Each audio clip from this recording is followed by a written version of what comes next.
Okay, so this is going to be the second part of the video of tapping maple trees. So pretty much we ended up tapping about 19 trees. Weather got a little funky, so didn't really cooperate with us. So you're pretty much supposed to check them every day, and you're supposed to remove the sap every day because it can actually spoil if you leave it for a couple days. Never got the cups. I'll grab them. Okay. And so we ended up checking them every week or every day for the last week, and pretty much they were freezing. The sap was freezing solid every night. So, and I'm not sure if I said in my last video, but to get a gallon of maple sap syrup is actually supposed to be about 40 gallons of sap. You boil it down to 1 gallon, so the ratio is 40 to 1. And right now, the sap runs maybe has another week or two at the latest. It's real quick, so you pretty much check them every day. We have a few trees that are actually really good producers. Now, as of this week, we got about, some of them still haven't even produced yet, but we actually have about a gallon, maybe a gallon and a half, 2 gallons of sap itself. Now, yay! With this process, you actually have to strain it, and it's pretty much just like water. You're actually going to watch it as we're pouring it in there. And we're pretty much using cheesecloth to actually strain it because I got pine needles in it from the lids. And let me show them what I did. Butts. So what I did with the cheesecloth is I folded it over several times. I took a clean hair tie and I just wrapped it around my funnel to make it easier, so it will hold the cheesecloth in place for us just to make it easier. And it's just a normal funnel we picked up at the dollar store. And I just looped the hair tie around a little hole in the back, and it works great as a lanyard and to hold things like that in place so we can filter. It turned out great. Now, most people, when they're boiling down the sap, you actually have to do it either outside or you have a designated, they call it sap shack or syrup shack, maple shack, just because of how much you're pretty much boiling, you're evaporating all the water out, boiling all the water out of it. So all the condensation's got to go somewhere, so that's why we're doing it outside.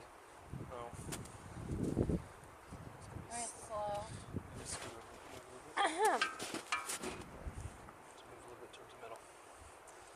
will make our blooper reel if you go too quick. Well, there are ice chunks. Now, some of the sap is actually still ice chunks from it freezing. But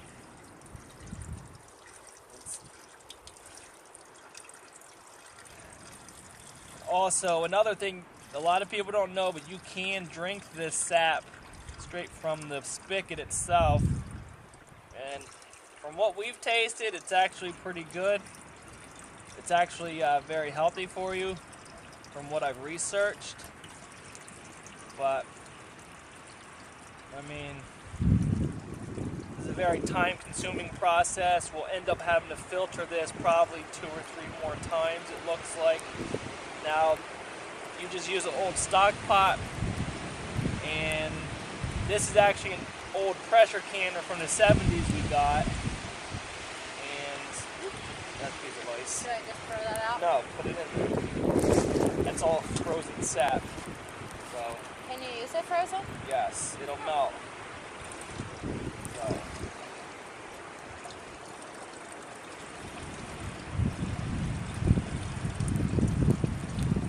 So far, and probably in the end, I'm hoping to have a good chunk of syrup. And that's just another frozen sap. There's one in the funnel right now too. Yeah. Hold on. Go.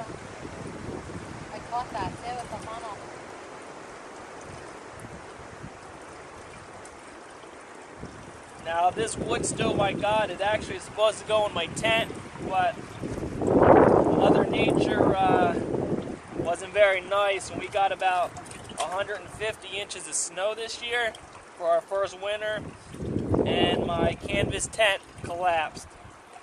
And now it's there's 6 inches of ice completely under it, on top of it, with about 3 feet of snow on top of it. So a lot of my time I've been busy digging it out.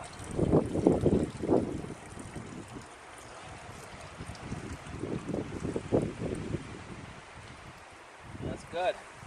It wouldn't have happened. Don't hate too much on him. It wouldn't have happened at all. He was keeping on top of shoveling the snow and the ice. It's just we got one wicked storm, and that happened to be a day I had to go up for a job interview. I was trying to bring in some cash, and well, apparently you need to actually have a doctor sign you off on physical requirements and lifting weights and things like that just for a cashier job where we live.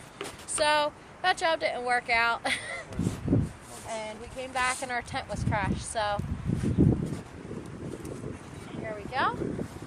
Now, we're going to pretty much show you that you can just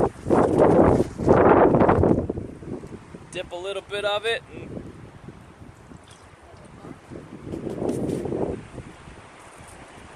it used to taste sweeter, but it don't taste sweet now. No, not too much. It tastes like water. It has a little bit of a sweet aftertaste. But then again, these are not sugar maples that we're tapping. We don't have any sugar maples. You can tap any kind of maple that you have. And this is the first time, our first boil down, so we will do another video soon. But yep. Like I said, you could use a stock pot. This is an old pressure canner I picked up at a yard sale. And pretty much leave it like that, so the water has to evaporate out of it. I know, it's just going to settle on the actual thing that's out. It's fine. Okay. And pretty much all we have to do is keep up with this wood stove and fire, and checking it every 5 to 10 minutes for the next couple hours. And as every day goes by, we check the taps and we bring whatever sap up here and keep boiling it down until we get the consistency of it.